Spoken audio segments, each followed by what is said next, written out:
Friends, YouTube channel में आपका स्वागत है। मैं रेशमा कुमारी। आज मैं सीटेट 2021 के लिए हिंदी पेपर से अलंकार टॉपिक लेकर आई हूँ। हम देखते हैं कि सीटेट में या पेपर 1 to 5 हो या 6 to 8 हो, हमें हिंदी सब्जेक्ट से एक क्वेश्चन अलंकार से ज़रूर पूछता है। तो हम पता नहीं जानते नहीं हैं कि अलंकार क्या है और इस तरीके से क्या होता है, इसके कितने प्रकार होते हैं, कैसे इसको समझा जाता है, सब नहीं जानने की वजह से देखते हैं कि कभी छात्र लोग गलती टिक मार कर चले आते हैं। उनको समझ में नहीं आता है कि कैसे क्या होगा और अंदाज में ही ऐसे ही कोई टिक लगा कर चले आते हैं। तो इसीलिए सोचा कि हम एक नंबर क्यों छोड़ें, इसके लिए हम अलंकार टॉपिक को लेकर आए हैं। इसमें हम जानेंगे कि अलंकार क्या है, इसके प्रकार कैसे हैं, इसको कैसे हम पहचान सकते हैं, इनके प्रकार को हम कैसे पहचान सकते हैं। तो चलिए देखते हैं कि अलंकार क्या है।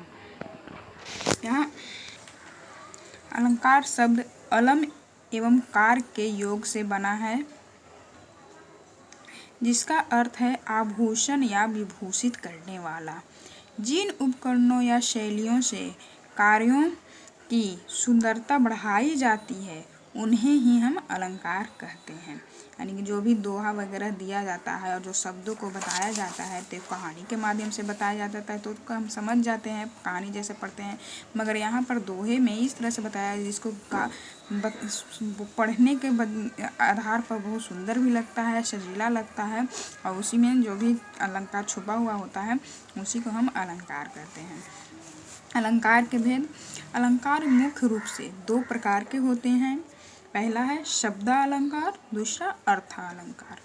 शब्दालंकार जो शब्द के माध्यम से अलंकार व्यक्त करता है उसे शब्दालंकार कहते हैं। यहाँ क्या आ रहा है कि शब्द के माध्यम से अलंकार व्यक्त करता है, उसे शब्दालंकार कहते हैं।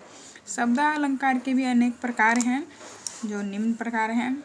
इसमें पहला है अनुप्रास अलंकार, यानी अनुप्रास शब्दालंकार। इस अलंकार में किसी व्यंजन वर्ण की आवृत्ति, यहाँ पर क्या बता रहा है, व्यंजन वर्ण की आवृत्ति होती है। आवृत्ति का अर्थ है किसी वर्ण का एक से अधिक बार आना। जैसे एग्जाम्पल में, लाली मेरे लाल की जित देखो तित लाल, लाली देखन मैं गई मैं भी हो गई लाल। यहाँ पर जो है ला की बार बार आवृत्तियाँ हुई है, यानी बार बार ल का प्रयोग हुआ है। इस तरह से हम इसको समझ जाएंगे कि ये अनुप्रास अलंकार है। दूसरा है यमक अलंकार। इसमें क्या है कि जिन शब्दों में समान शब्द के अलग अलग अर्थों में आवृत्ति हो, वहाँ यमक अलंकार होता है। यानी जहाँ एक ही शब्द जितनी बार आए उतने ही अलग अलग अर्थ दे। यानी कि एक शब्द 2 बार आया है तो उसका दोनों का अलग अलग अर्थ हो। जैसे कनक कनक ते 100 गुना, माँ दकता अधिकाय, एक खाए बौरात है एक पावे बौराए। यहाँ पर प्रथम कनक का अर्थ सोना है और दूसरे कनक का अर्थ धतूरा है। अतः कनक शब्द का 2 बार प्रयोग और भिन्न अर्थ के कारण यह पंक्ति यमक अलंकार है। कैसे है देखते हैं कि कनक कनक ते 100 गुना, कनक में बहुत गुण होता है। एक सोना है जो किसी को अगर मिल जाता है तो खुशी का कोई ठिकाना नहीं होता है, वो पागल हो जाता है, खुशी से बहुत पागल हो जाता है।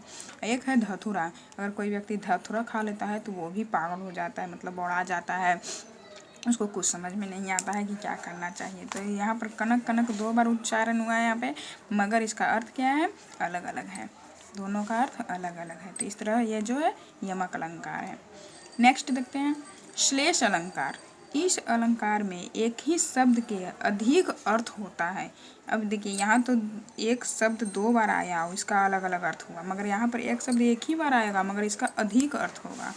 जैसे रहीमन पानी राखिए बिन पानी सब सून, पानी गए न उबरे मोती मानुष चून। यहाँ पर दूसरी पंक्ति में यहाँ ये जो पानी है श्लिष्ट शब्द है, जो प्रसंग के अनुसार 3 अर्थ दे रहा है। यहाँ पर प्रसंग के अनुसार 3 अर्थ दे रहा है। पहला है मोती के अर्थ में चमक, जैसे कि पानी बिना मोती में चमक नहीं होती है। मनुष्य के अर्थ में प्रतिष्ठा, जैसे कहते हैं ना कि सब प्रतिष्ठा पानी में मिला दिया।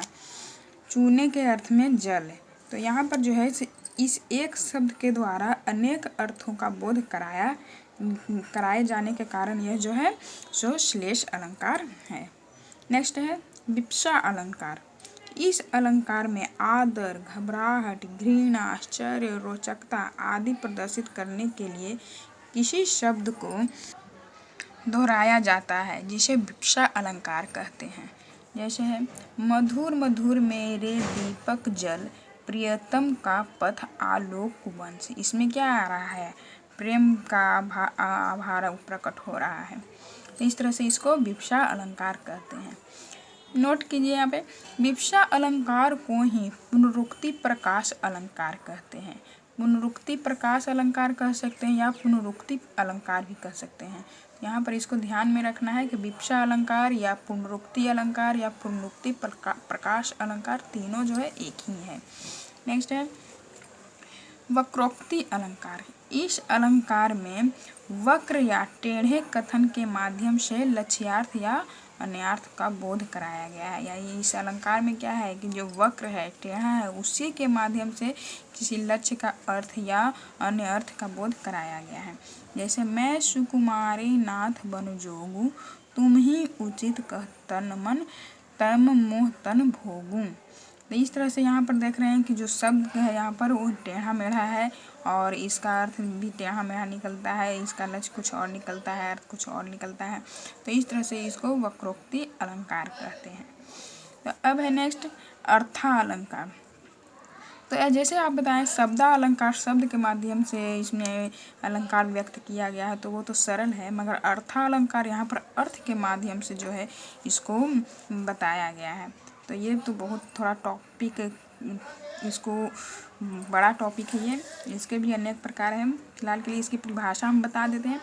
अर्थ के आधार पर या माध्यम से जो अलंकार पैदा किया जाए तो उसे अर्था अलंकार कहते हैं। यानी अर्थ के आधार या माध्यम से जो अलंकार पैदा किया जाता है उसे अर्था अलंकार कहते हैं। इस अलंकार में शब्दों के परिवर्तन कर देने पर भी अर्थ में बदलाव नहीं आता है।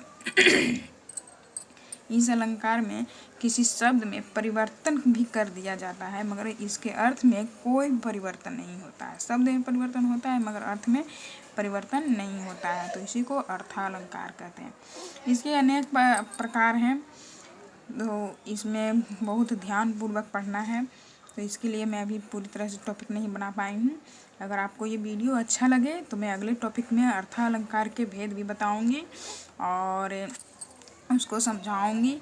तो आप बताइएगा कि मेरा ये वीडियो कैसा लगा, इसके लिए कमेंट बॉक्स में ज़रूर बताइएगा। थैंक्स फॉर वॉचिंग, धन्यवाद।